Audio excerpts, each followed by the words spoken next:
Testing.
Candidates, please come forward.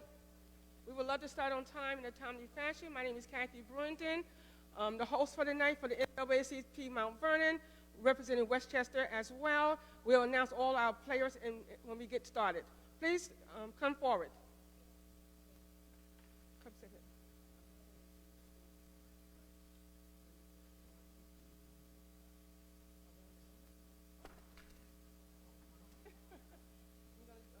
We're going to pull the numbers first to see who goes first, okay?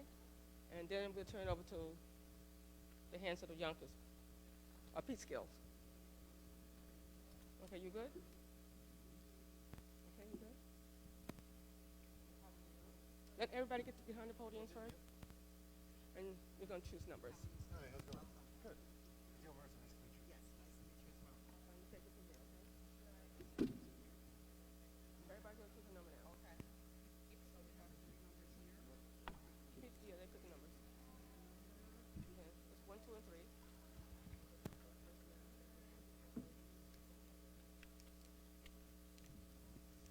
Take what's left. Yes.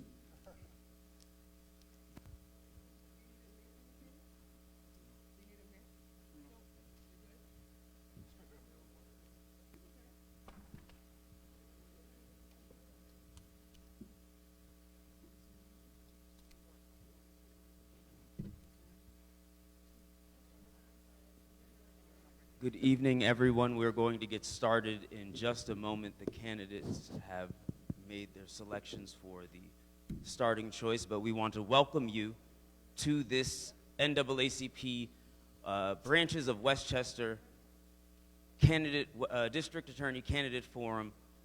We welcome you to this house of worship, the Macedonia Baptist Church. The senior pastor is Reverend Dr. Darren Morton.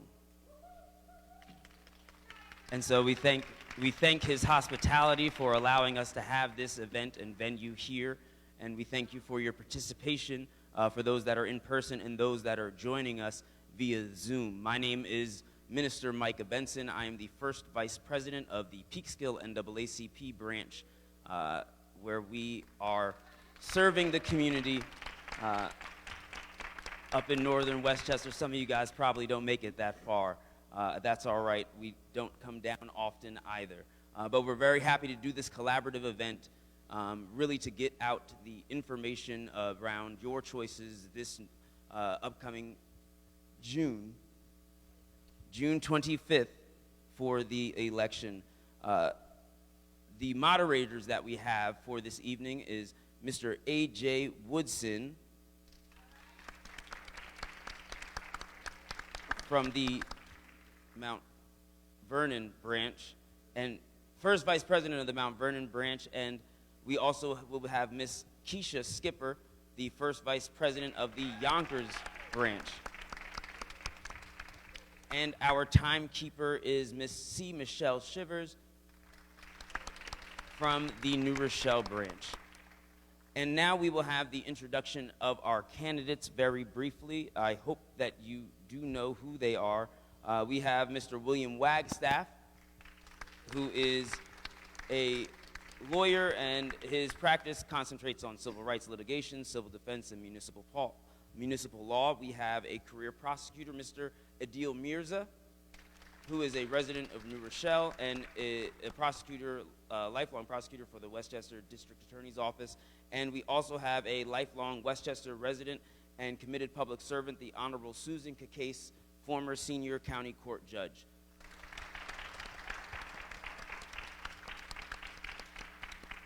Now, before we get started, there are a few rules for this candidate debate and forum. I will read them very briefly, but first, I do have to say that consistent with the NAACP National Statement on Endorsement, we want to clarify that the NAACP is a nonpartisan organization and does not endorse candidates for political office at any level.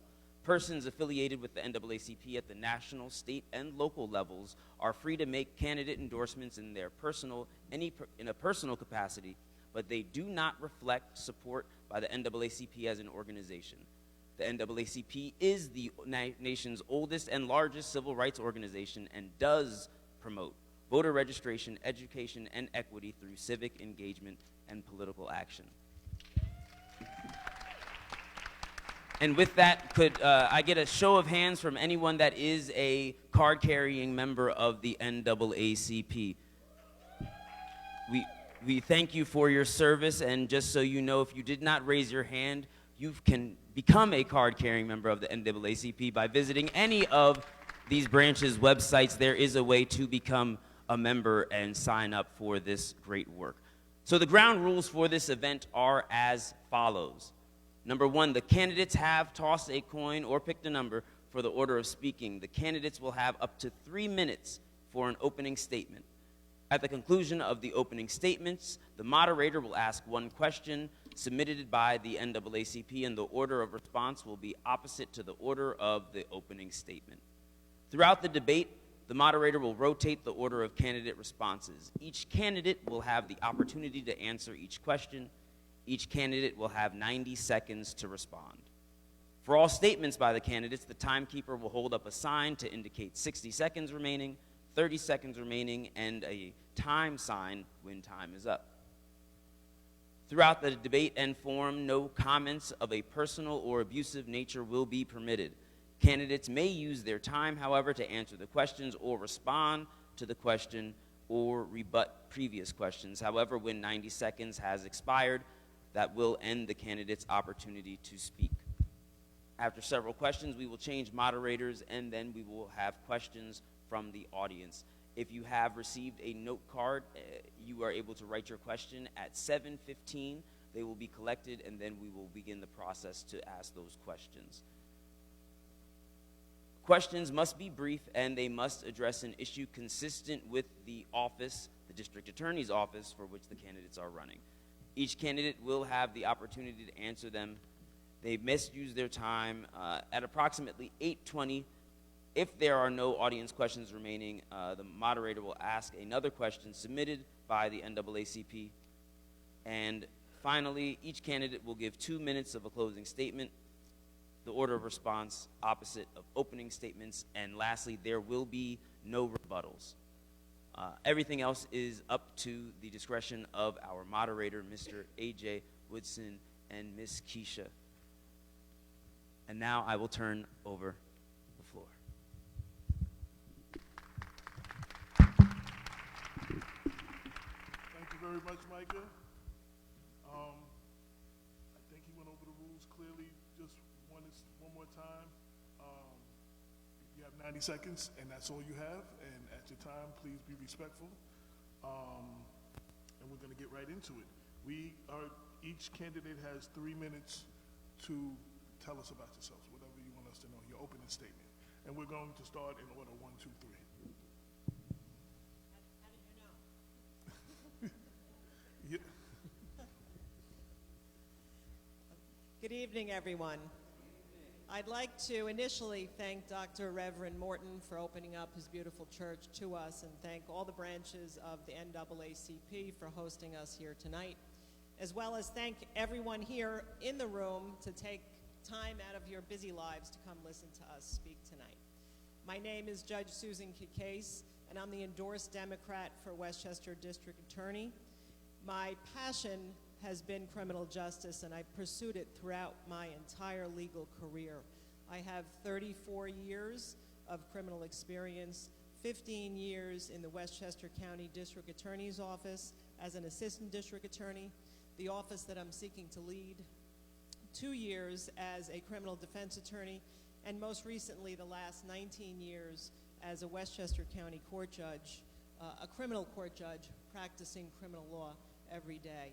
On a personal note, as was mentioned before, I'm born and raised in Westchester County, lifelong Westchester resident, still live here with my husband of 26 years and my 3 beautiful daughters who are all in their 20s now. I first ran for county court judge in 2005. I ran and was reelected in 2015. I'm the only candidate to have run and won a county-wide race twice. I deeply care about the quality of life in Westchester County, and my experience tells me that more needs to be done to keep our people safe. We are in the midst of crisis in our community, from gun and opioid trafficking to internet crimes against children, sex crimes against children, burglary crimes, the increase in hate and bias crimes, quality of life crimes. Many of these crimes disproportionately impact our most vulnerable community, black and brown community, especially our children. I want to be DA because of my compassion for the members of the community who deserve better, and I believe that I'll be the advocate who understands the challenges that we face every day. I want to use my passion to put more resources into the sex crimes unit in the office, more resources into the bias crimes unit within the office, and tackle the gun and drug trafficking, as well as enhance alternatives to incarceration. My plan is to have a more modern DA's office, one that provides justice with compassion, justice for the violent criminals, and compassion for those who've been led astray. And I do just want to address briefly the elephant in the room. My campaign did challenge my opponent's petitions in court, and that was a natural process that we considered after the evidence. The court ruled, we respect the decision, and we're ready to move on with the campaign. Thank you.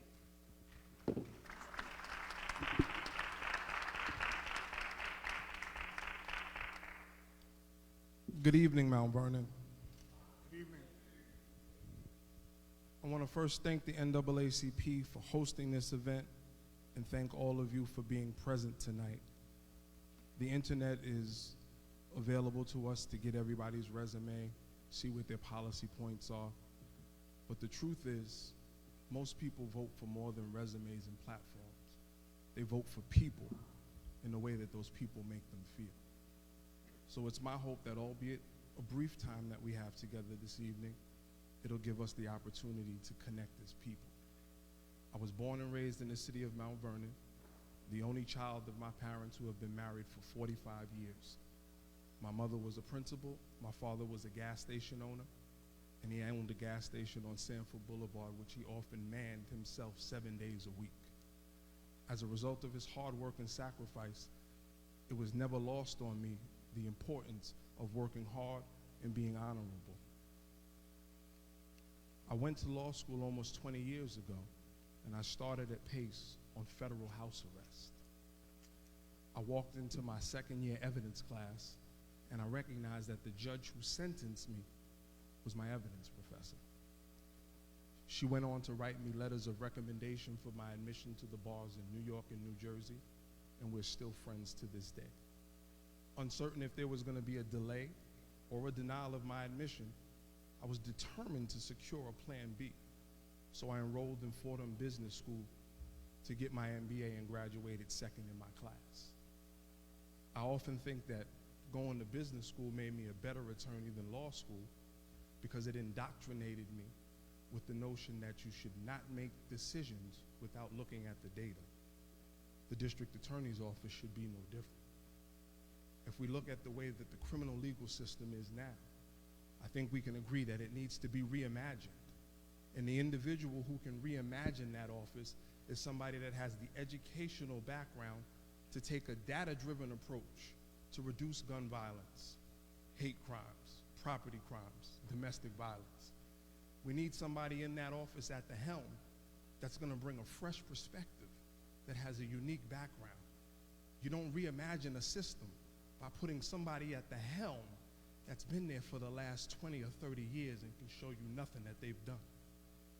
At the end of the day, we cannot allow ourselves to believe entitlement equals experience. So at this point, it is time for Westchester to make the decision to move forward and not backwards. And I'm the transformational leader that can do that. Thank you.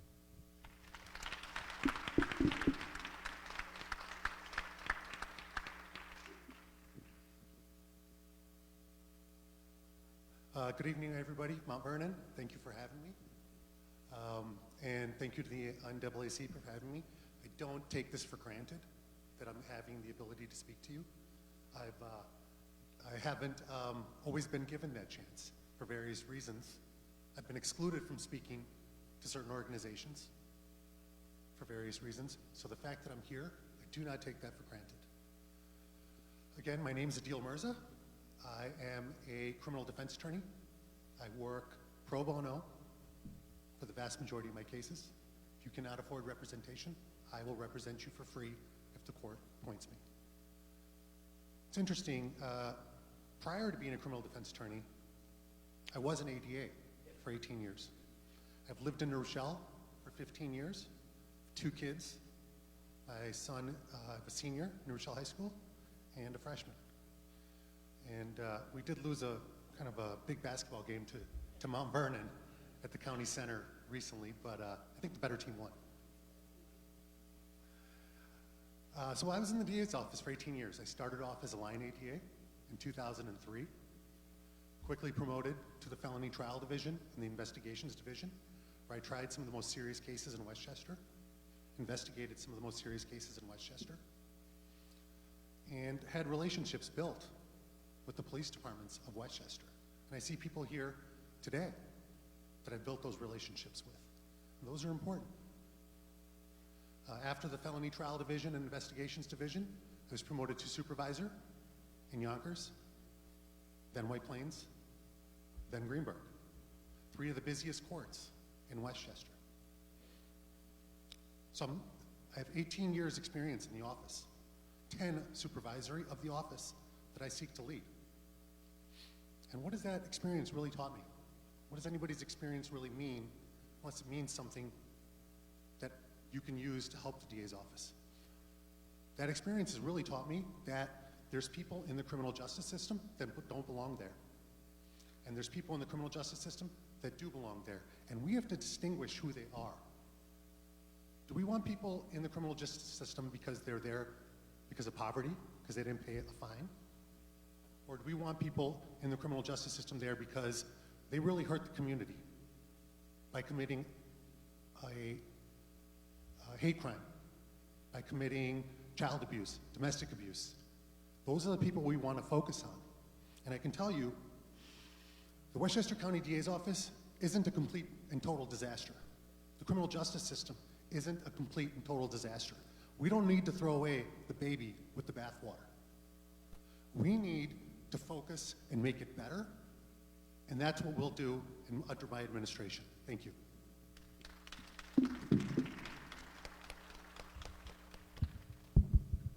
Couple things real quick. I need you to stand. If you look at the TV, when you walk over, you're out of the screen. You're out of the screen, so we want everybody to see you. Secondly, there have been a few people on Facebook saying that they couldn't hear you, so make sure that you're speaking into the mic. We can hear you, but for the online audience, and for the audience, index cards will be collected at 7:15. I'm being told, please include your name, your address, and the question. So you can write your questions up until 7:15. Now going on to question 1.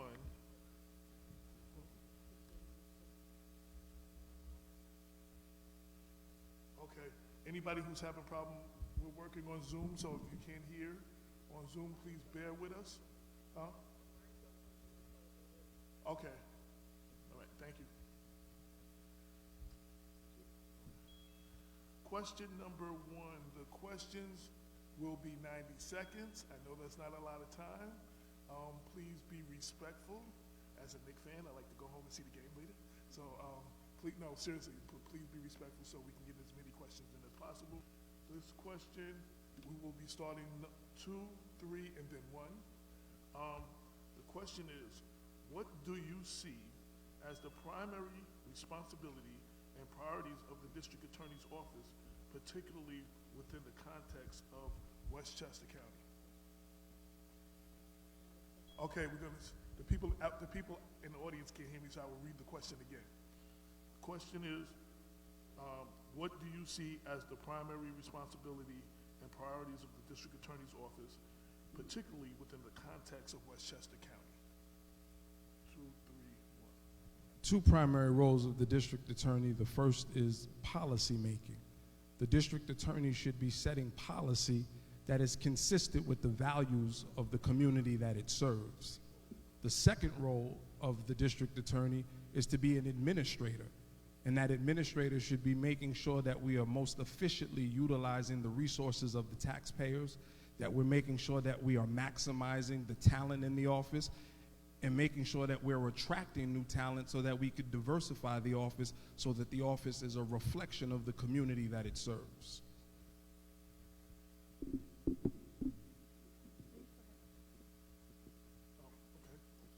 Thank you for being short. Thank you. Can you ask that question again? The question is, what do you see as the primary responsibility and priorities of the District Attorney's Office, particularly within the context of Westchester County?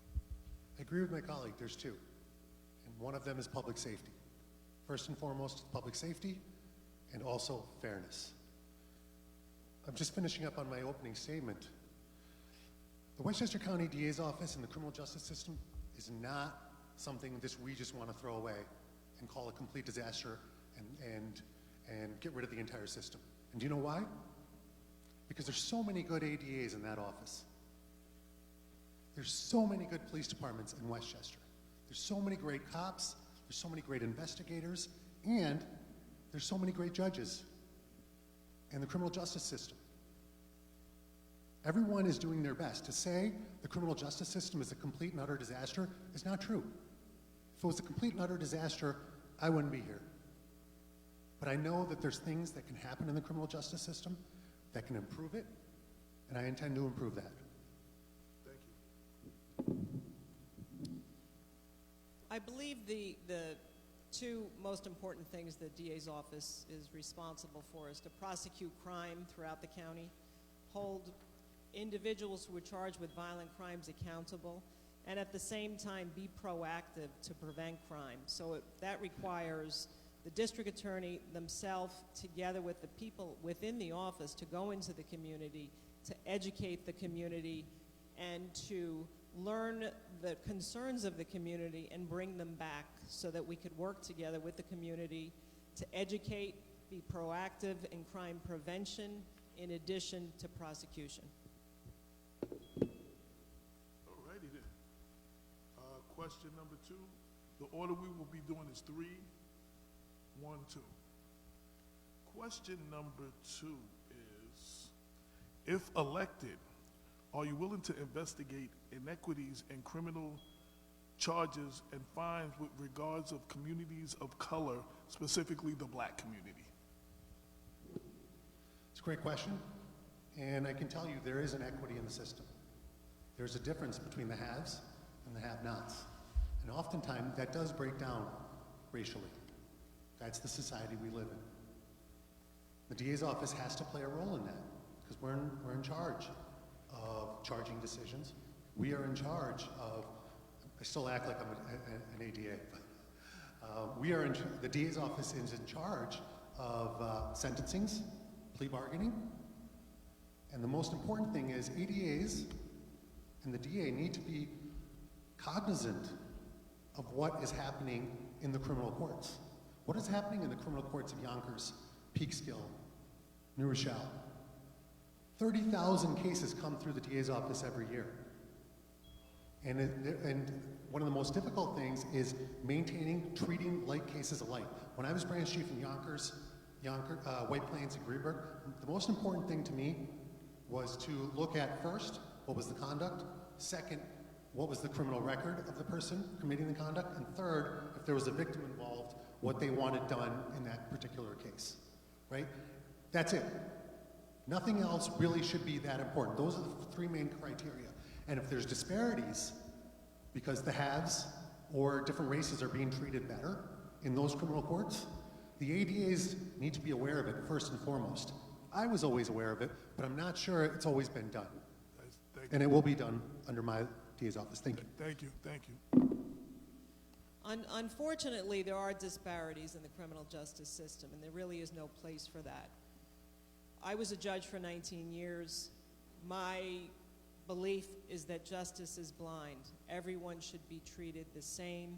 Everyone should be treated fairly. And if I become DA, that will be my goal, to treat everyone fairly, everyone the same, wherever they live throughout the county, everyone will be treated the same way. If inequalities are found, we'll seek them out and we'll rectify them. Thank you. If I may, my understanding of the rules were as it relates to being able to respond and answer. So if I could take the first 15 seconds to respond and then finish with my response to this specific question.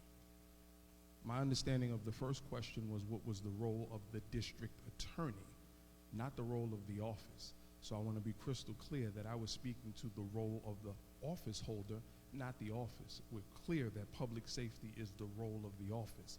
I understood the question to be what were the priorities of the position holder. Moving to the second question that you just asked, look at what someone does, not what they tell you. For the last decade, I've been on the front lines of fighting against injustice. So my record in that regard speaks for itself. I would absolutely investigate any inequities because before I'm the district attorney, I'm still a black man. So I'm not going to countenance the disrespect or the disproportionate treatment of the black community, the brown community, the gay community, the Jewish community, or any other community.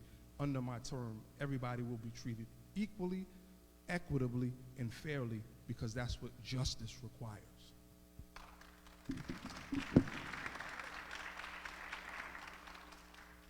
The next question, we're going 1, 2, 3. What is your approach to utilizing alternative sentencing options, alternatives to incarceration, and diversion programs to address nonviolent offenses and reduce recidivism rates? As a judge for 19 years, I had many, many opportunities to utilize alternatives to incarceration. including the mental health court, the diversion court or the drug treatment court, the veterans court, in the county court, which are alternative programs with respect to felony crimes. There also are alternative programs in the county with respect to misdemeanor crimes. It's important to utilize those programs. I have used them. I've seen them work. We have a great program right in Mount Vernon, the youth shelter. It's an alternative placement for young individuals who've been charged with a crime. And in my case, I presided over the sex offense part for 14 years. And unfortunately, people charged with sex offenses are not accepted anywhere. No one wants them. The youth shelter took my young men who were charged with sex offenses, kept them, gave them treatment, sex offense treatment, housed them, educated them, and that was a program that I used constantly. Great program, one of its kind in the state, right here in Mount Vernon. I've done it for 19 years. I will continue to use alternatives to incarceration, and I plan on developing new ones to add to the ones that already exist. That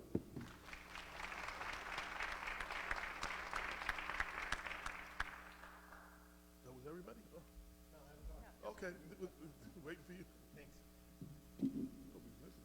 Diversionary courts. They're a great idea. They exist. Drug court, mental health, other family court. But the reality is, we don't need to increase those courts. We don't need to expand those courts. We don't need to make those courts available in places that might not need them. Because the reality is, the courts that do exist are enough. The problem is, nobody knows about them. When I was chief in Yonkers, I ran their drug court. When I was chief in White Plains, I ran their drug court. And when I was in Peekskill as an ADA, I worked in that drug court. Those drug courts, it's not that there's not enough of them, it's that nobody knows about them. We would get a person in drug court and everybody would be salary baiting because we didn't have enough people in drug court. And what does that boil down to then?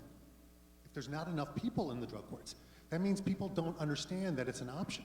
Defense attorneys don't understand it's an option.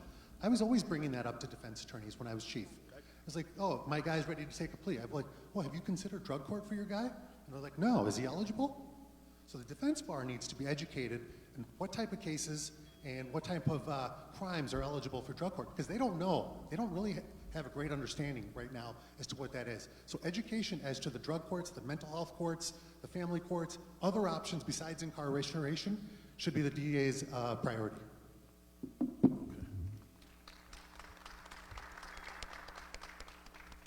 So maybe I read it wrong. That was supposed to be 1, 2, 3. I think you went first on that one. So we're going to do 1, 2, 3. You didn't answer this question? It skipped over you? Okay. Okay, then we need you to answer. It's not about what I think about diversionary programs. It's what the data shows. The evidence is clear. The research has been done that diversion reduces crime, reduces the rates of recidivism, and actually makes us safer. Rather than just throwing people away and assuming that incarceration is the only way to deal with them, we need to expand the diversionary programs for nonviolent, low-level crimes. Most of the people that enter the criminal legal system are in need of help. We need to help them and not disincarcerate them at great expense to the taxpayers. We are not making ourselves safer, and we are not utilizing our resources the most efficient way. Instead of trying to ship them out of our community, we should be finding ways within our community to welcome them back in and make them whole after they make amends with the people who they victimized. So I absolutely, because the data supports it, am in support of diversionary programs and think that we need to make sure that anybody who is a prime candidate for a diversionary program has that option, and the model that Judge Jared Rice has in New Rochelle should be spread across the entire state of New York.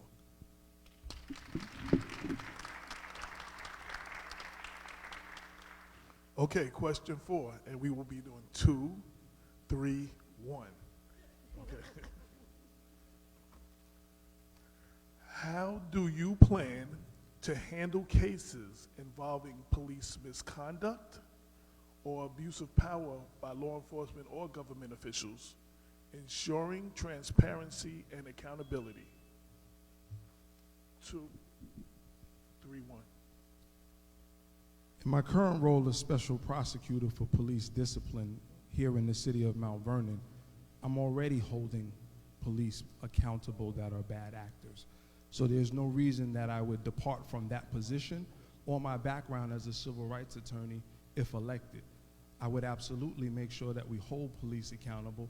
And I'm going to say something that may sound a little far out there, but I don't think that it should be the departments that employ these police officers that should be investigating them.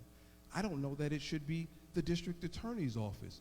There should be a position created for an independently elected inspector general with assistant inspector generals, just like there are ADAs, and they should be tasked with investigating police misconduct, public corruption, and they should have the prosecutorial power, because you're asking an office that relies on their relationship with the police to then turn around and investigate the police and hold them accountable. In the absence of having somebody that for the last decade has been trying to hold them accountable, it's not likely that individuals that were born, raised in this system are truly going to hold police officers accountable, and it's among the many reasons why I should be the next district attorney.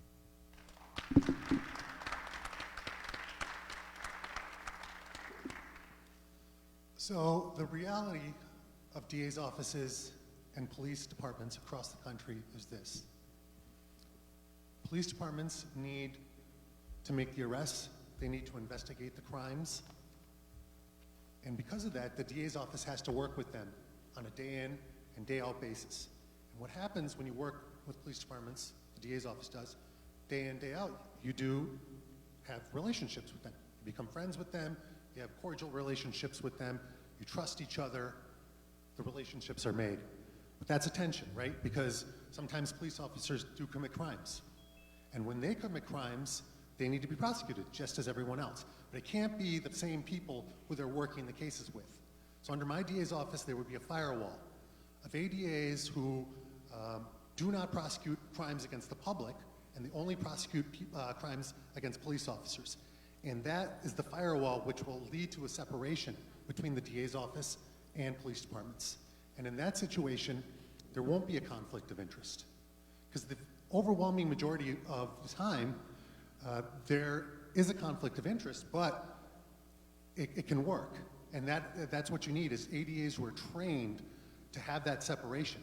Because we don't want other additional bureaucracies like CCR boards to come in and become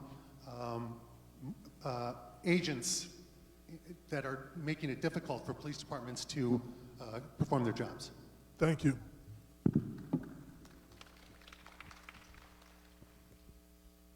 No one is above the law, whether you're a police officer who commits a crime or an elected official who commits a crime.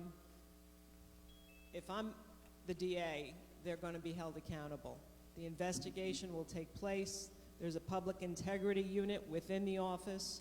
We could work with local police departments or community leaders if there's any information that gives us evidence with respect to criminality when it comes to police or elected officials. There is no excuse. They will be held accountable just like anyone else.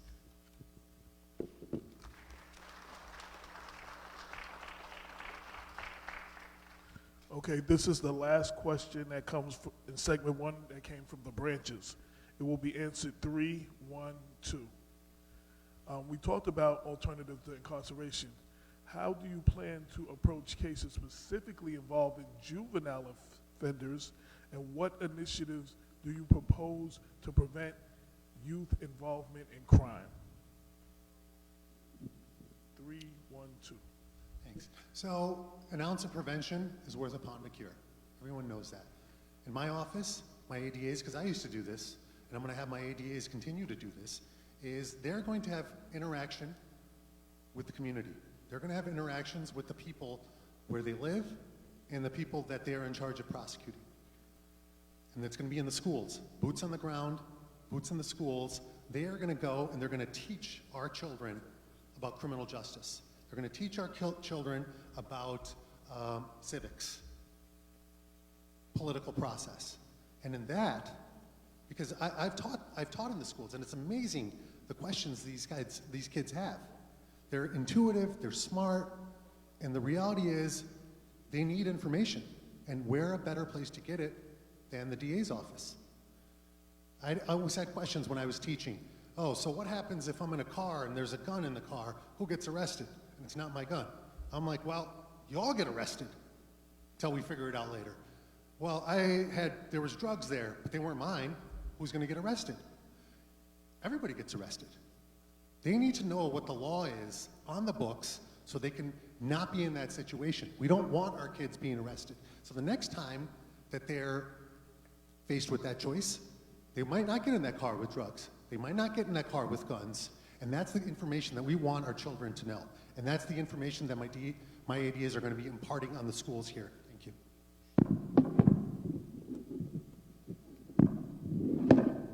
Mic drop? Okay. When you ask about juvenile offenders could be very young. They could be outside the purview of the district attorney's office. The law, there was a raise the age law that raised the age of criminal responsibility in New York State to 17, 18 in certain cases. 16-year-olds are no longer considered adults in the eyes of the law. So anyone who's not an adult is not really part of the district attorney's office, but for a few crimes. When it comes to youth, there are opportunities to treat youth differently by giving them a ceiling of a case, adjudicating them what's called a youthful offender, where they have no criminal conviction at the end of once the case is disposed of. And then there are the alternatives to incarceration. Mr. Wagstaff mentioned Judge Jared Rice's Opportunity Youth part in New Rochelle, which treats young people and diverts them out of the criminal justice system.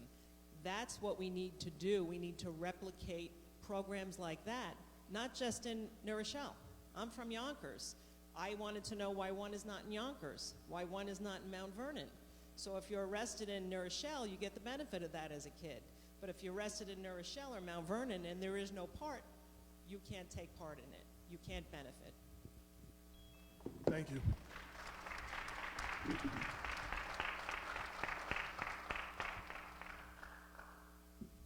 So I'll break this into two parts. The first part is what are we doing about prevention?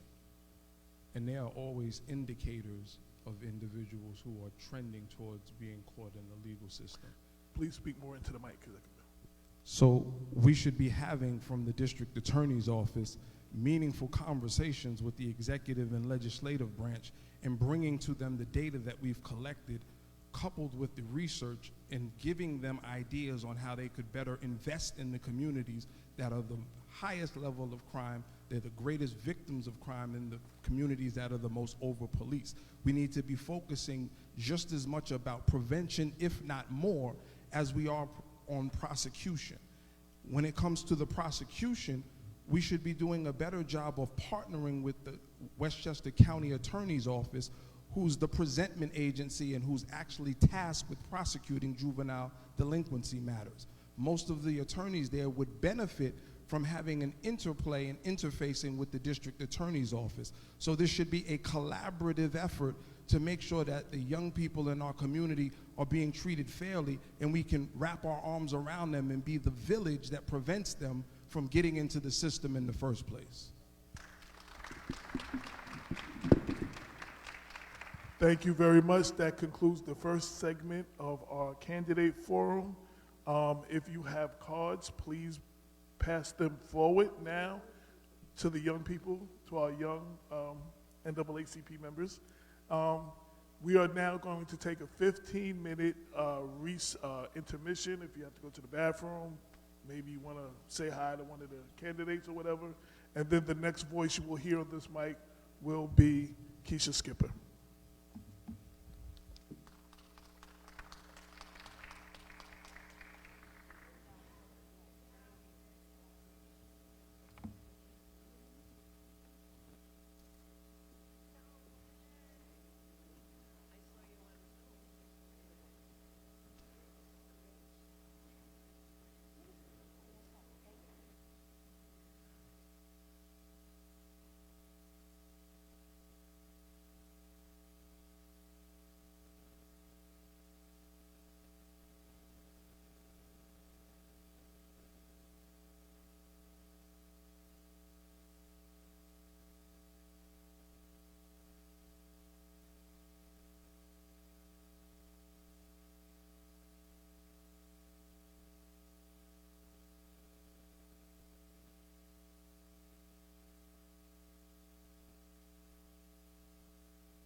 So much.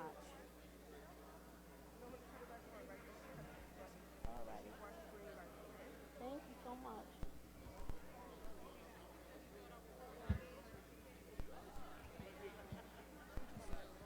Mrs. Brewington, Michelle President. I'm here. How you doing? Everything well? Yeah, everything's good. Everything's going great. Thank you.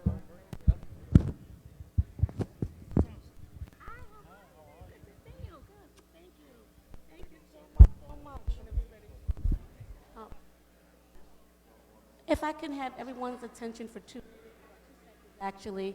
If you have any call with questions, please give them time. And any pencils that you have, please return them. Thank you.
May we have everyone's attention, please? Any candidates running for office are not permitted to collect signatures during this event or inside of the sanctuary. If you would like to collect signatures, we ask that you please do so outside. Just to reiterate, if you are collecting signatures at this event, we ask that you not do so in the sanctuary. Please feel free to collect signatures outside. Thank you. You cannot collect signatures inside of the sanctuary. If you are a candidate running for office or carrying petitions for a candidate running for office, please do not do so in the sanctuary. Thank you.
say that in the beginning, although we should have. Yeah, we missed that. Yep. Okay.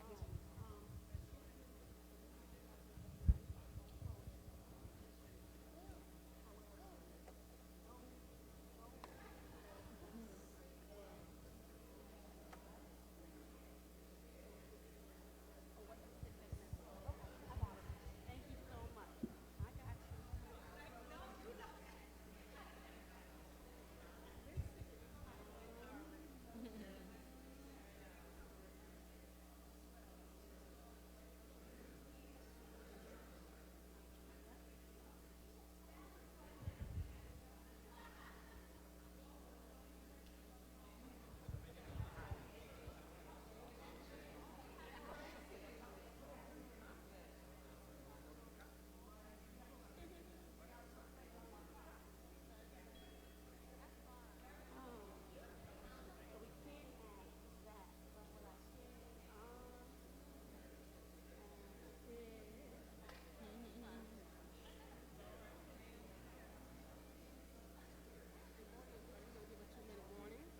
Five-minute warning.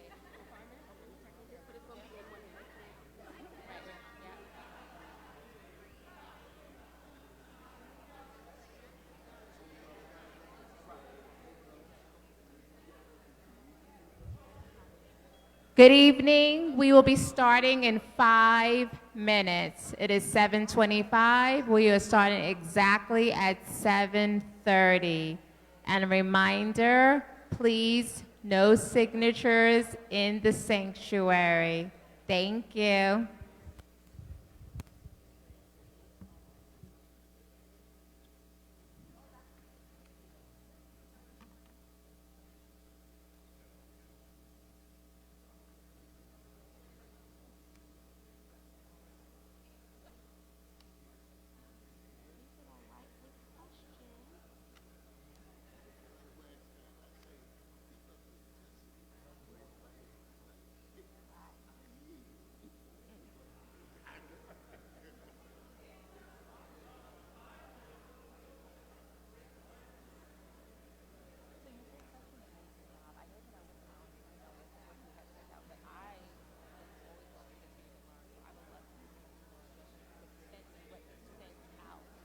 Absolutely.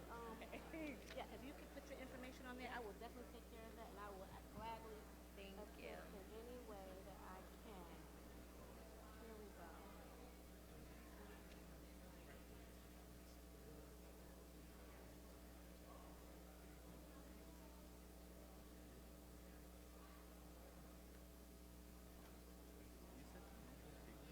Yes, we're not collecting signatures.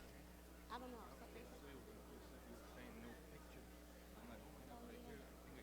No, I think that someone was collecting signatures. I know the petitioning process is very confused. I don't know. My back is to them, so I don't. I'm just reporting. I'm just a messenger. I think that what maybe it's the library trustee back. Oh, somebody's running for library trustee. Yeah. Oh, okay. So that could be it. Okay, that's it. Yeah. Yes. You already answered that. You answered that. All right, thank you so much. I'm gonna put this in. Can I put some on the plate to let you know? Is it 5-minute time? Is it 5-minute warning? Yeah, I gave the 5-minute warning. You told them already? I gave them 5 minutes. Oh, I missed it. Yeah. Okay. Ooh, thank you so much. Yes.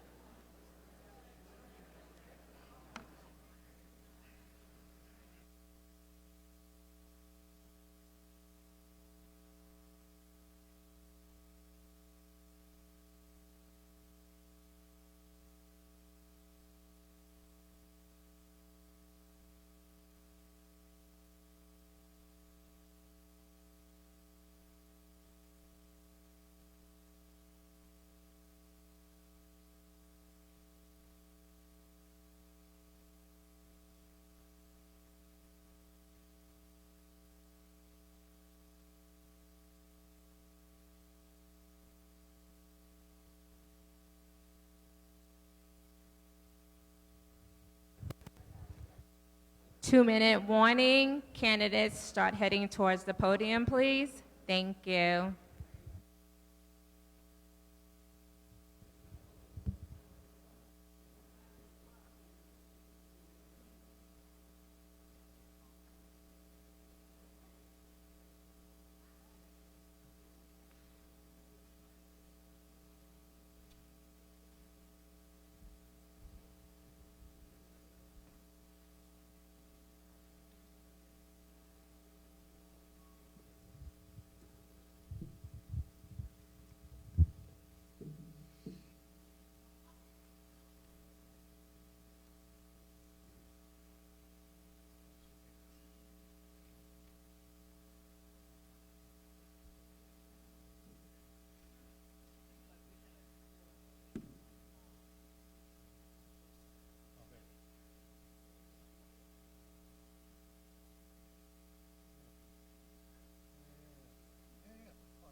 Thank you. Yes, that helps.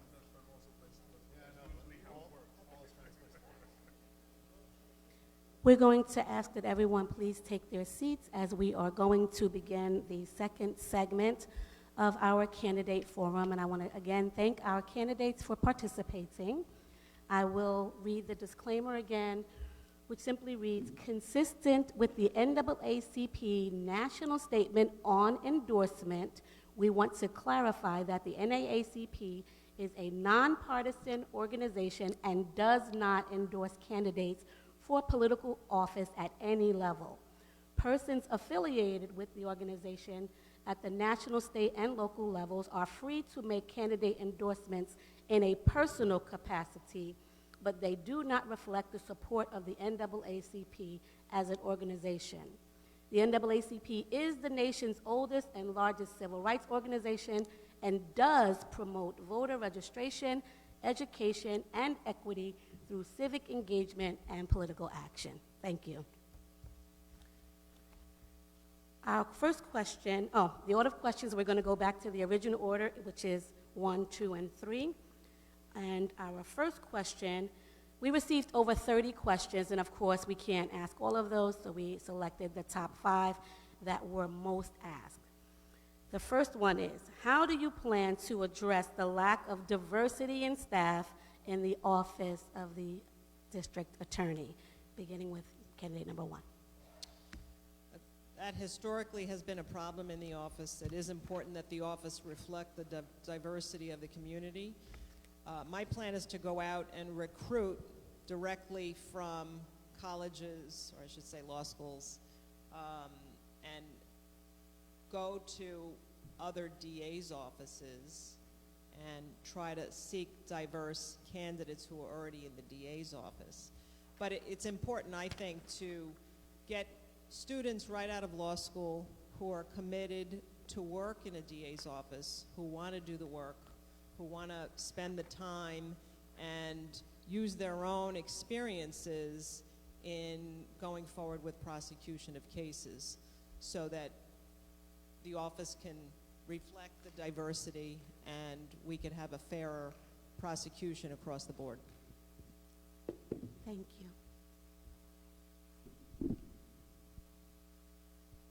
I think that I take that position with an advantage, because the reality is that, and you don't need a business degree to know this, that people want to work for people they are inspired by and they respect.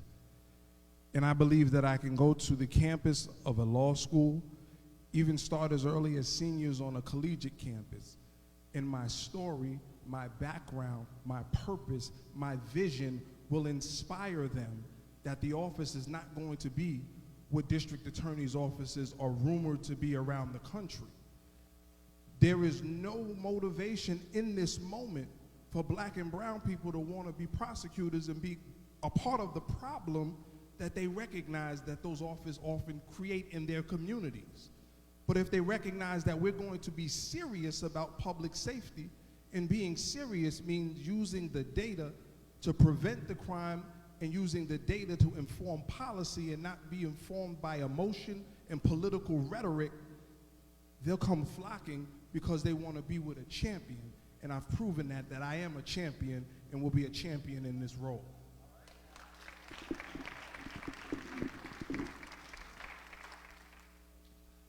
So the reality is, to get the office to reflect the community, to reflect the community's makeup, is we have to sell Westchester. We all want to be the DA in Westchester. You guys all live in Westchester. Why do we all want to be in Westchester? Because it's a nice place. It's a good place to raise your kids. It's a good place to go to schools. It's a good place to live, buy a house, get a white picket fence, and a dog, right? So let's go to the law schools and convince the young law students, black and brown, that Westchester is a place that they want to be. But what does that do? That can't be the entire solution, because when somebody's coming right out of law school, they're coming in as a first-year ADA. What kind of policy are they going to make? What kind of decisions are they going to make? What kind of experience do they have? Reality is none. I remember I was a first year ADA and nobody asked me anything. They're like, you just go do what you're supposed to do. So the other reality is that has to be combined with attempting to get poaching other DA's offices from the city for their talent. And that's a natural progression, right? People live in the city, and then they move to Westchester, then they have kids, and let's sell Westchester to those people who are in their natural progression of life, because when you're young, you live in the city, and then when you're older and you're having kids, you go to Westchester. Let's get those ADAs here and put them in senior positions. Thank you. Our next question is youth-focused. We received 5 index cards with the same question from 2 juniors, 2 seniors, and the senior class president of Mount Vernon High School. I think we should give them a round of applause for our youth and young adults who are engaged online and in this room. Thank you, thank you. It was mentioned that preventative and collaborative efforts would be proposed to protect youth and young adults from the system. However, those examples were not given in specificity. So if you can let us know what specific initiatives you would propose if elected to protect our youth and young adults from the criminal justice system. Oh, I'm so sorry. 2, 3, 1. I recognize that when you come before the young, that they are harder questioners than adults, because they don't just accept what you throw at them. They have 4 follow-up questions, and I appreciate that. I'm currently the chairman of the African American Men of Westchester's Mentoring Committee. I have been a guide right mentor for Kappa Alpha Psi Fraternity Incorporated, and have been a part of My Brother's Keeper in Mount Vernon, New Rochelle, and Yonkers. So what I will say to them is that I know firsthand that being present and actually engaging with the individuals in the community, allowing the youth to feel and touch you, and recognize that representation does matter. Let them recognize that there is somebody that hears them and understands that they are eager and yearning for more learning, more opportunity, and that there's going to be an office that they can trust, even if the police in their community don't foster that trust. And you do that by being present, by having the ADAs coach teams, by having the ADAs consistently involved in the community so people know that they are humans and have the same life struggles and challenges that they are, regardless of their socioeconomic situation. So that would be the way, specifically being fully engaged in all of the communities, especially the communities that are largely targeted and over-policed. The ADAs would be dispatched day 1 if I'm the district attorney. Thank you. Mr. Mirza. Yeah, so what I will say is this. I don't think there needs to be a distinction between DA's offices and police departments with regards to our youth. I think we can work together. I think we can work collaboratively. And in fact, we have to work collaboratively. Our youth cannot have a difficult relationship with police departments and ask the DA's office to fix things. We need to work together as a community, include the police departments, include the defense bar, include the DA's office, and educate them, right? Kids ask the craziest questions, right? But let's teach them about civics. Let's teach them about politics. Let's teach them about how to be a part of the community. Give them a stake in the community. If you have a stake in the community, that will be something that you're now invested in as a kid. And you have your education, and then whatever you choose to do after that, make it part of the community. And let's work together collaboratively as a DA's office, police departments, communities, to keep our kids occupied, busy, and educated. Thank you. Thank you. Well, first of all, to all the young people who are here tonight, it's very impressive that you took time out of your busy school schedules to come here to listen to us speak. hopefully that means we're going to get some lawyers out of you. So it's important for the district attorney's office, the assistants in the office, as well as the DA, to go into the communities, to go into the schools, and educate the kids as to what the DA does, what the ADAs do, and let the kids understand that we're not just prosecutors. The first time kids meet an ADA shouldn't be after they've been arrested. We don't want that. We want to prevent that from happening. So we'll go into the communities as well as have an internship program, a mentorship program, and invite members of the community who are interested in the office, whether it be as an attorney or a paralegal, to come into the office and be part of a mentorship program so that you can understand what we do and appreciate what the office does, and everyone will get along a little bit better, I think.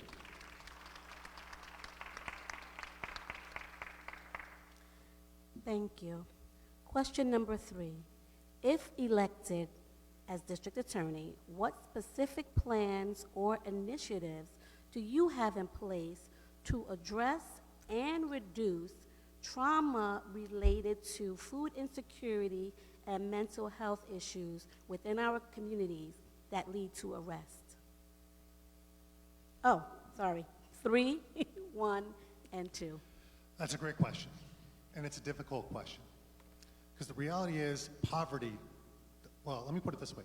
The vast majority of people in the criminal justice system are there for really 3 reasons.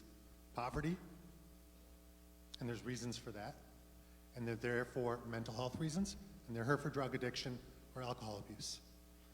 Those 3 things, if you have those in your life, you're so much more likely to become part of the criminal justice system as a defendant than anything else, right? So how do you keep people out of the system, right? You keep them out of poverty. When they're arrested, you keep options available to them, like mental health court, treatment, and other things that they can do for their addictions. How do you keep people out of poverty? I mean, this is the DA's office. I get it. I'm not running for president. I'm not running for Congress. But you do things like you have people in your community that have housing security. People that are in the community that do not have to worry about where they're going to live, where they're going to eat, where they're going to get their next meal from. And the way to do that is you have a relationship between the DA's office and the community where if there are crimes being committed against them, whether it's tenant harassment, reckless endangerment, or any of those things, we have to make sure that tenants have the rights that everyone else has where they do not end up on the street. Thank you. Thank you. Ms. Kikase? Food insecurity, unfortunately, is a very big problem here in Westchester. There are multiple locations throughout Westchester where individuals who are food insecure can get food. There, recently in Mount Vernon, there's a food truck that we just cut the ribbon the other day. And that truck is available for the residents of Mount Vernon on the weekends to feed people who are food insecure, kids, the elderly. Mental health issues, unfortunately, plague society. Mental health issues cause individuals to commit crimes. They don't even understand they're committing crimes, which is why Westchester has a mental health court that accepts individuals with certain mental health issues into the court where they can get treatment. When it comes to mental health issues, part of the problem is that people don't understand they have the issues, therefore they don't take their medication. If they're in a mental health court, they take the medication, they get treatment, and they're redirected. There's a new mental health court with respect to misdemeanors in local court in White Plains. There's only one. It services the whole county. We need more than one so that Mount Vernon people don't have to go to White Plains Peekskill people don't have to go to White Plains. We need more of those courts to service people. Thank you.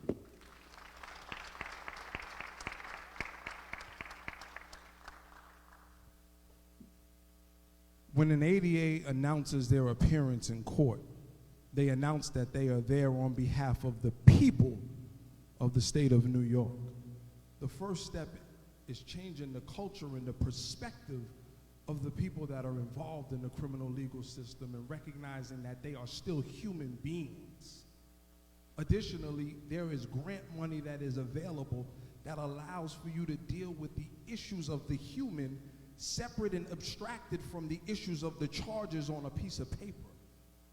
What needs to happen is a recognition that all of these issues that you cited actually are within the purview of the district attorney's office because they are the drivers of crime. So if the top law enforcement officer in the county is tasked with keeping you safe, they should be a part of the conversation with the executive and legislative branches in explaining to them and advocating what can be done with the resources to invest in the communities where the crime is being committed at the highest rate and where the people are being victimized the most. That's all within the purview of the district attorney's office because the role is justice and you should be representing the people. And representing the people means recognizing their humanity, not just what the worst of them is on their worst day. And that's what's be different if I'm your district attorney.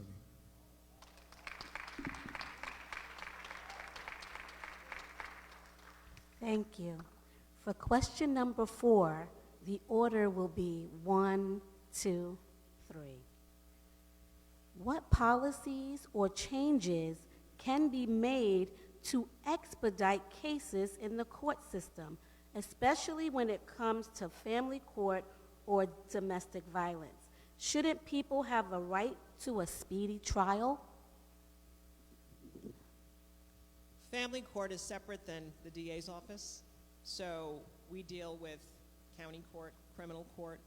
When it comes to domestic violence cases, there are domestic violence assistants in the local criminal courts, and there are specialized assistants who handle domestic violence cases.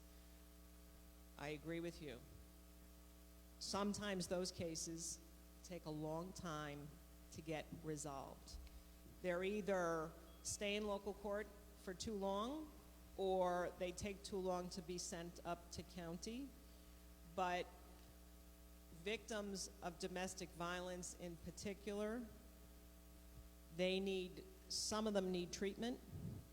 They can get treatment locally, or there's got to be a process to advance the case more quickly if it's say a felony crime, and pull it out of local court and send it up to county so that the case can proceed and be adjudicated more quickly, because victims of domestic violence are special victims and they need to be treated specially.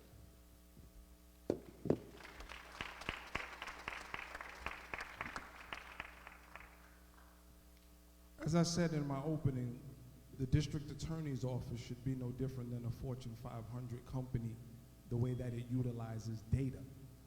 So day one, the same way that if you just acquired a corporation, you'd be looking at the inefficiencies, the redundancies, to figure out how you make the best of what you have available to you in the way of resources.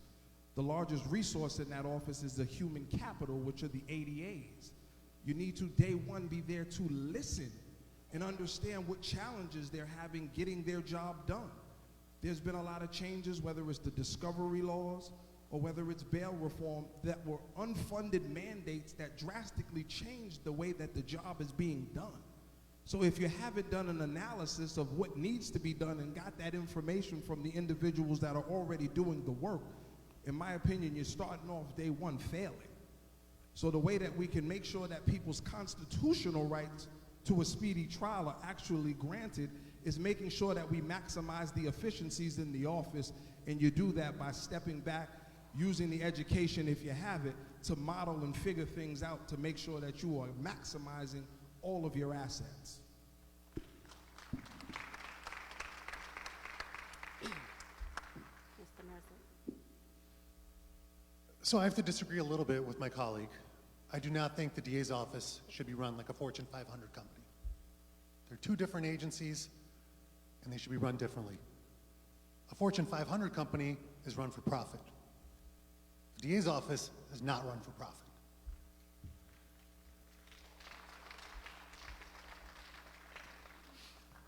And when it comes to domestic violence, it's one of the most difficult cases to prosecute. I've prosecuted thousands of domestic violence cases in my 18 years. They're extraordinarily difficult, and the reason they're extraordinarily difficult is because there's a relationship between the defendant and the victim that does not exist in other types of crimes. So you need ADAs and investigators who are familiar with the family dynamics, because inevitably, stories change. In domestic violence cases, I can tell you there's a recantation rate of probably close to 75%. And I've seen that. When I was in law school, I was learning about domestic violence. They were like, it's a huge problem. And I was like, oh, I don't know if it's that big. And when I got to be an ADA, it's even bigger than I realized. Domestic violence is a scourge in Westchester County. It's a scourge everywhere. And it's the most underreported crime that there is. So you have to have ADAs that understand the family dynamics.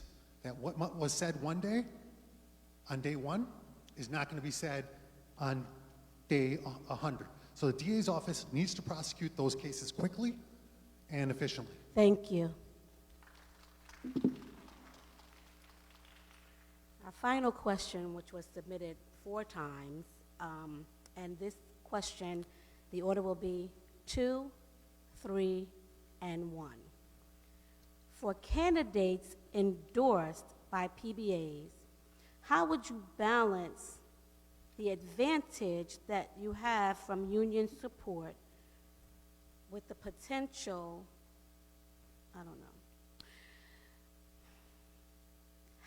let's go to the next one. For candidates endorsed by PBAs, how would you prosecute those who are guilty or may be guilty of police misconduct, and how do we ensure that there will be accountability? If you're not endorsed by PBAs, then if it's a friend, a neighbor, or a family member in your city or where you reside, how will we know that you're being fair? What assurance do we have?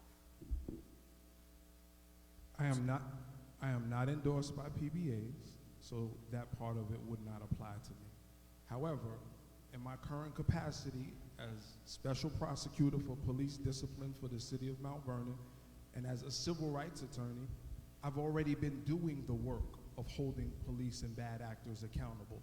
So there's no reason that when I win, I would do anything differently in that position.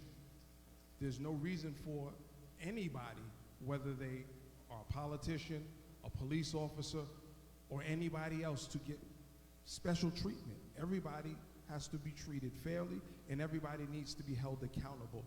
And that would be no different when I'm district attorney. Thank you.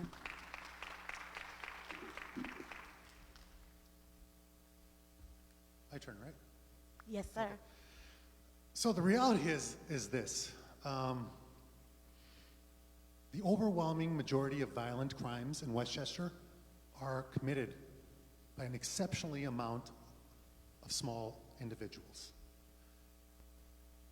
The vast majority of criminal activity, violent crimes, are committed by very few individuals in the county. So let's do this. Let's identify who there are. Let's identify those individuals, because that's where we want to focus the time and efforts of the DA's office. Fair? That's what I would do, and that's what I'm going to do. But then we got to figure out who they are. And how are we going to do that? We're going to do that with the police departments, because they know who they are. I don't know who they are. You probably don't know who they are. So let's work with our police departments to figure out who's out there and who's committing crimes. And that's how we're going to make our community safer, is identifying the correct people. And once you identify the correct people, that's going to be a huge benefit when we get to court. Thank you. Thank you. And after they're identified, that's going to be a great advantage to the DA's office. But the reality is, you have to have relationships with the police departments.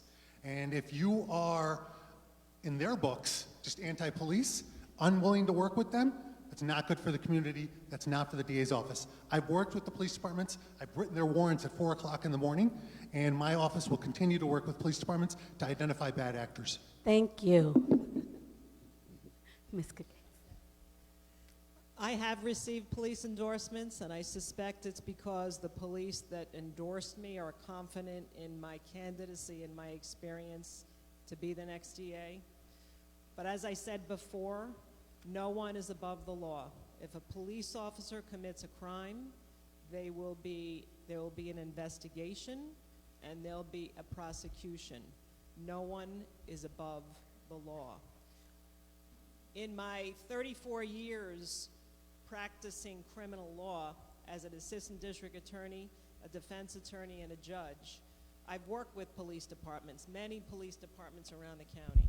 I was an assistant DA in Peekskill, in Greenburgh, in Mount Vernon. I formed relationships with the police officers because when you're a chief law enforcement officer, when you're an assistant DA or the chief law enforcement officer of the county, you have to get along with the police. You're going to be working together to make Westchester safe, and that's what's important. But they will not be held to any different standard than anyone else. As a judge for 19 years, I administered justice blindly, and I'll continue to do that as a DA.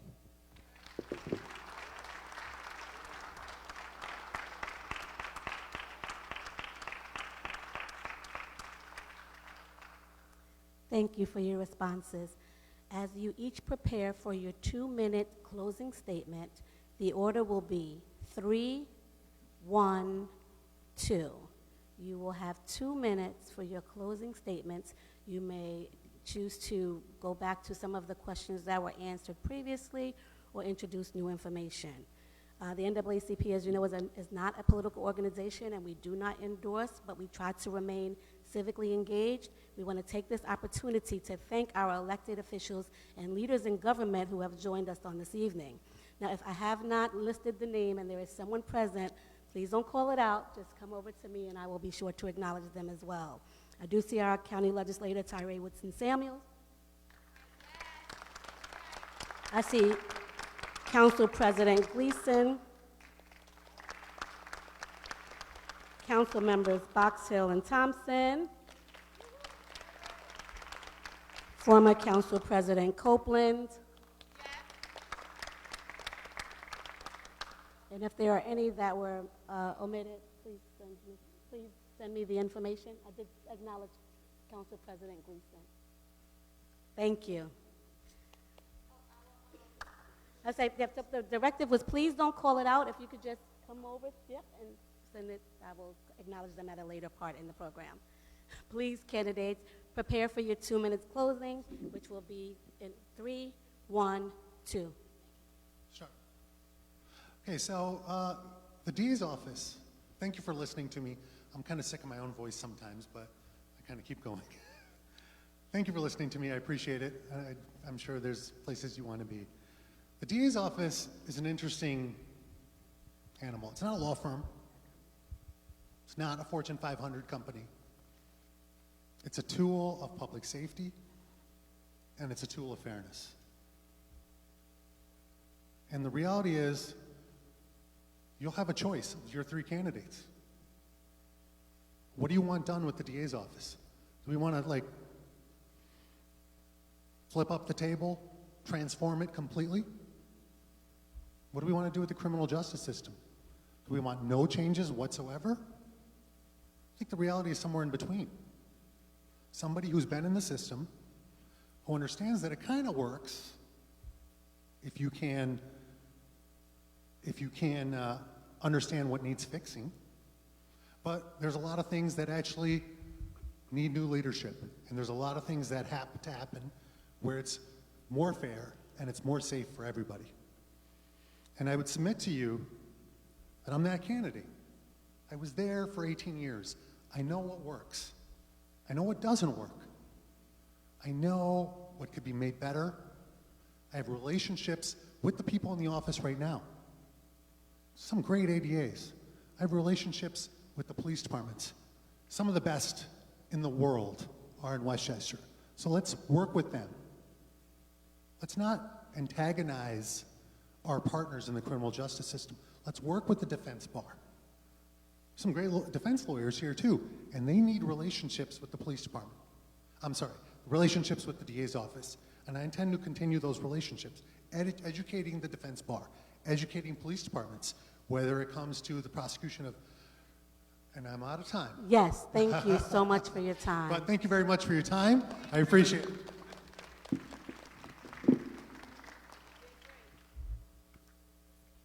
I'd just like to thank, is it Reverend Doctor or Dr. Reverend? Reverend Doctor. Reverend Dr. Morton, once again, for giving us the opportunity to be in his beautiful church for this evening. And thank the branches of the NAACP for taking time out of your busy schedule. And thank the audience for coming, especially the young people who are showing interest in this election, because an educated voter is the best voter. So we thank you for that. My experience is trifold. I was an assistant district attorney for 15 years. I was a defense attorney for 2 years and a criminal court judge for 19 years. That's 34 years working in public service, committed to the criminal justice system, committed to criminal law. I want to be able to take that experience that I have to fix and put more resources into the Sex Crimes Bureau, where I spent 14 years as the sex crimes judge, presiding over the most difficult cases that there are in Westchester County. I want to use that experience to increase resources in the bias crime unit in light of what's going on in the world since October 7th, the uptick of bias crimes and hate crimes in Westchester County. And I want to use that experience to tackle the gun trafficking, the opioid crisis, as well as develop alternative to incarceration programs. With your assistance, you could make my vision for the office a reality. Thank you again for coming tonight, and I'd appreciate your support. Thank you.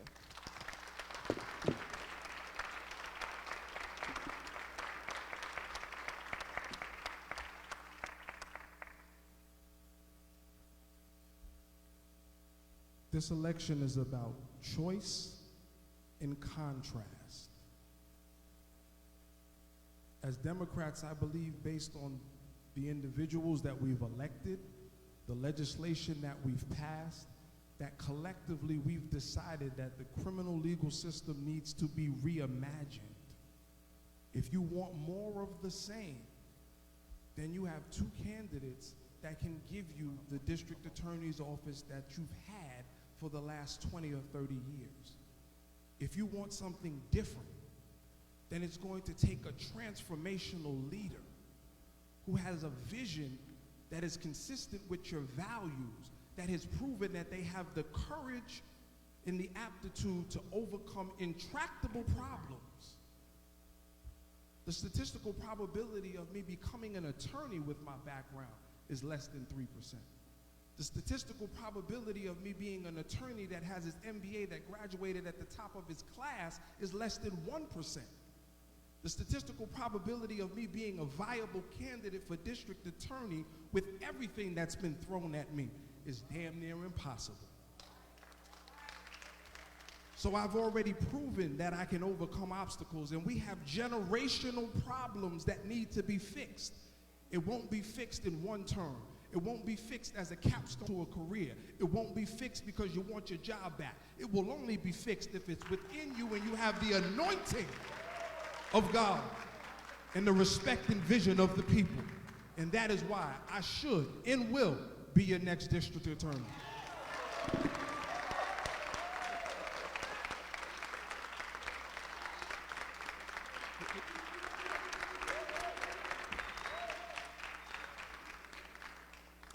I'd like to take this opportunity to acknowledge City Clerk Walters. And we were waiting to share our expression of gratitude to Reverend Dr. Morton for his hospitality and our closing. But since so many notices came up, thank you, Pastor. Y'all can give him a round of applause? Yes. In the corner over there. On behalf of the Westchester NAACP branches, we would like to thank our candidates for their participation and for each attendee, in person and virtual, for taking part in this very important event. Primary election day is June 25th, 2024. Early voting begins on June 15th and ends on June 23rd. We want to thank our participating branches and their leadership. For more information on membership, please visit our national website at www.naacp.org to locate your local branch's information and details on how to become a member of the organization. I'd also like to take this opportunity to thank our youth members for assisting us on this evening.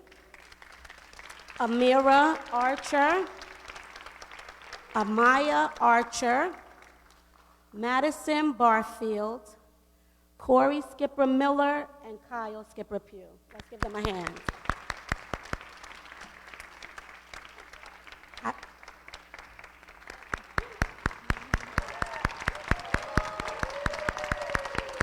Thank you. I'd like to thank you again for the opportunity to moderate this forum, and I will now turn it over to the Mount Vernon Branch President, Ms. Brewington.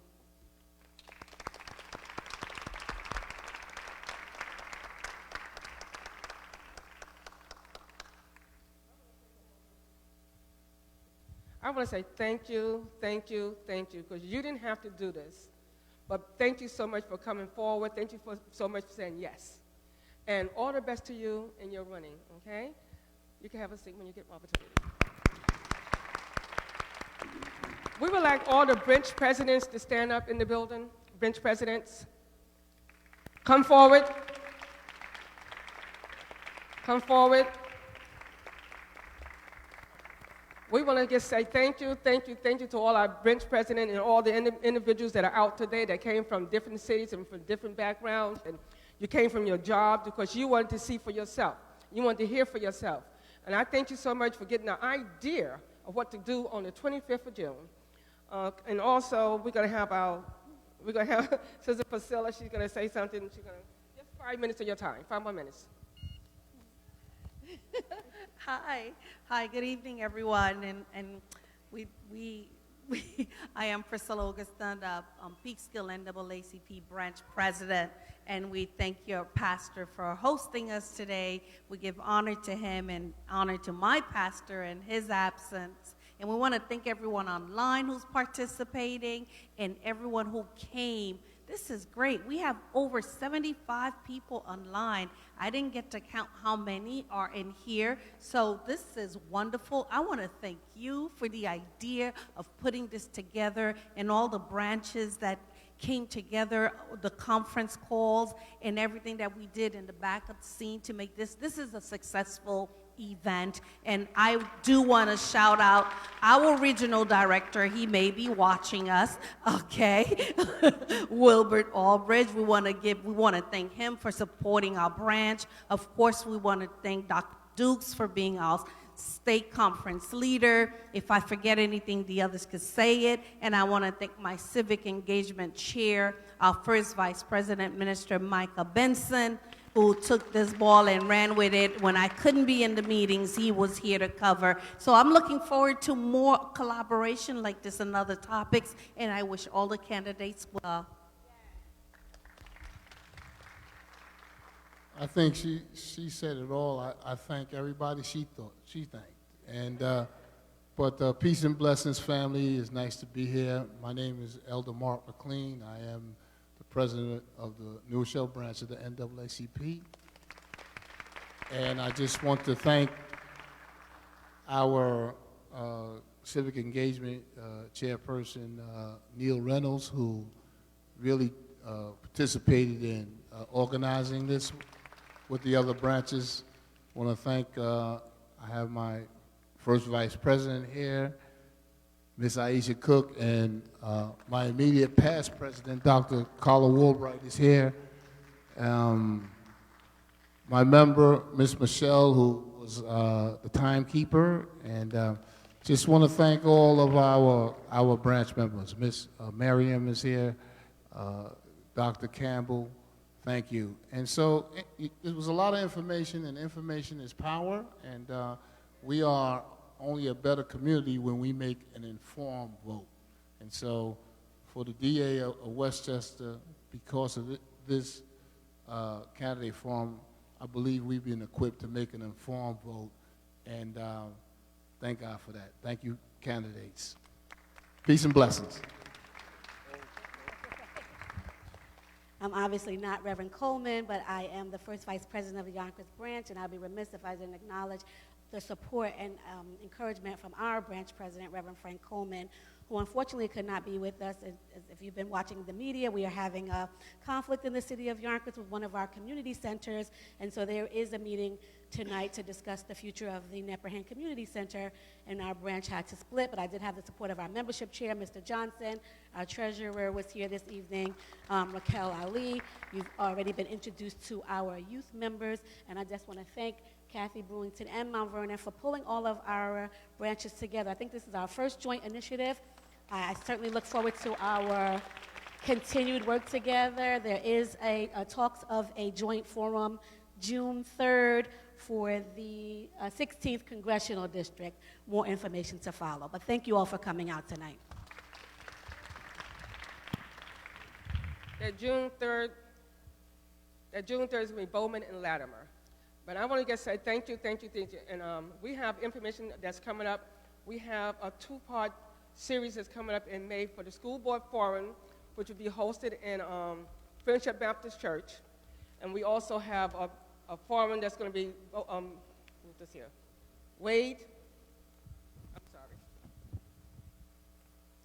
Another school board forum, not school board forum, it's going to be a legal professional outreach that's going to take place also. We have the dates and the time that's going to be forthcoming.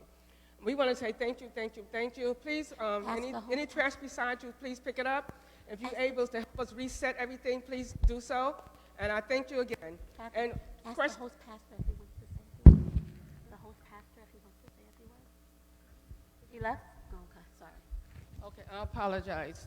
Okay, in our closing, we want to say thank you. Okay. I want to say thank you in our closing. And because the church is under attack at this point in time, the church does not, I repeat, the church does not own this here position. They gave us a space to do a forum. So please do not attack Macedonia. It's not them, it's us. And they gave us a space. Martin Luther King had a space. And he made a difference, didn't he? All because he came through what? The church. Okay, so the backbone of the black community is the church. But do not bring Macedonia under in your rifle, shotgun, or whatever that is you got going on. It's me. You want to come after me? Come on after me. We'll sit down and we'll talk about it, okay?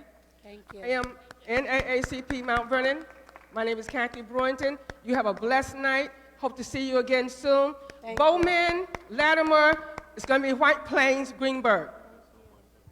Thank you so much. Be well. Take care. Thank you.